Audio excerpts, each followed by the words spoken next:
Ils ont des missions officielles de conservation, de pédagogie et de recherche, qui sont maintenant des missions hyper importantes et qui viennent au secours de la biodiversité animale menacée. Ouais. Ce qui veut dire que les zoos sont devenus en fait des acteurs, comme vous le dites dans votre livre, de la conservation des espèces et en priorité des espèces menacées.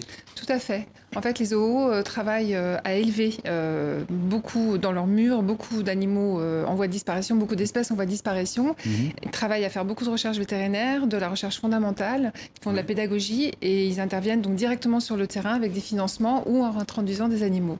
Et alors il y a un organisme, je ne sais pas si c'est un organisme public ou privé, c'est l'UICN, c'est l'Union internationale pour la conservation de la nature, qui a joué un grand rôle dans cette transformation des zoos. En fait, En fait, c'est une association énorme en fait qui fait.